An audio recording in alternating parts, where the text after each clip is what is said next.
Artwork is one of the founding pillars of the furry fandom.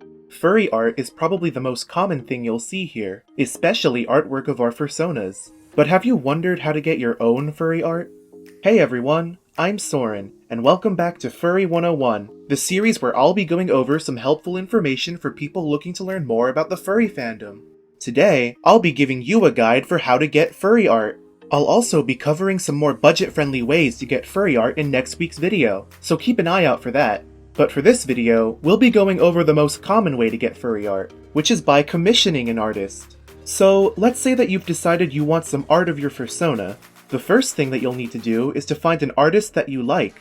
You can find them on most social media platforms, so check out what they've worked on and see if you like their art style. The ones I've used the most to find furry artists specifically are probably Twitter and Instagram.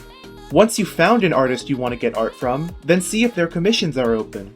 Most artists will put whether or not they're accepting commissions in their bio, so you should check that out first.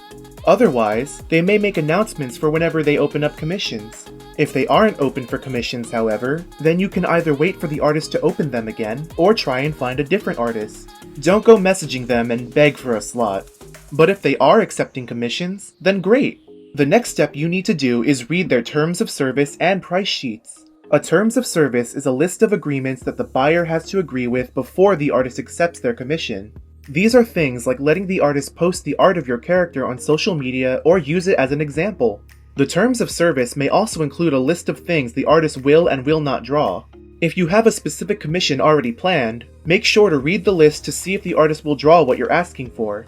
The other thing you'll have to check out before commissioning them is the price sheet. This is a document that details how much the artist will charge you for their art.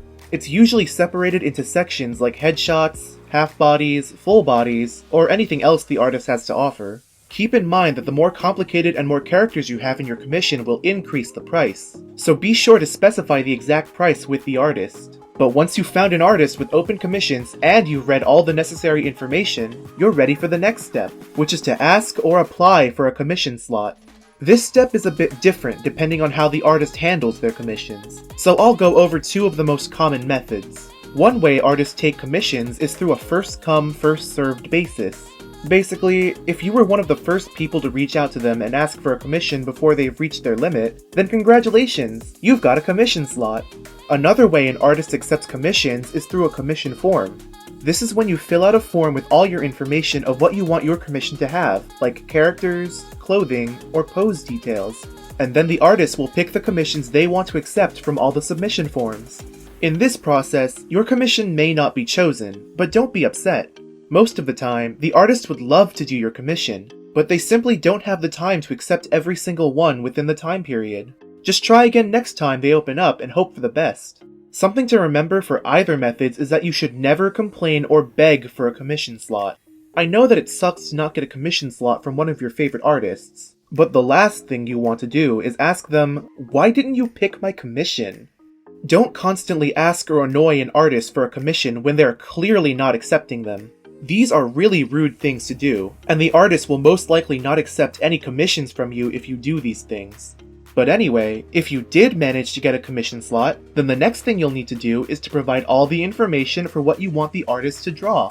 The easiest way to do this is to provide a reference sheet or images of the character they'll be drawing. A reference sheet usually refers to an image of your fursona and all their details, like fur colors and body structure. Other than that, you'll also need to provide details of what the character will be doing. The more details of the scene, the better. And include descriptions of things like clothing or the pose you want your character to be in. If you don't really know what you want, you can ask for a creative freedom piece. This basically lets the artist have free reign of the commission, and they'll draw your character however they want or in a way that they think fits them. But once you've given the artist clear requests for what to draw, all you have to do now is be patient. Don't message them constantly and ask for updates every day. If you want to check in on their commission progress, ask if the artist uses a Trello or Telegram channel to post updates for what they're working on. And some artists will even give you an estimated completion date. But still, they may take on a ton of commissions at once, so you shouldn't rush them. Artists are people too with their own lives to live, and like any other job, it's not healthy for them to constantly be working on commissions 24/7. Now, if they haven't given you a single commission update in months and haven't said anything to you about delays, then maybe it might be a good idea to politely ask about your commission. It's up to the artist to communicate with their customers about possible delays due to unforeseen events. However, it's also up to the customer to not rudely demand for their commission to be done immediately. Communication and patience is key for both the artist and the customer. There are times when the artist may be in a rough spot and aren't able to complete your commission. Just remain calm and politely ask if they haven't given you an update for a while.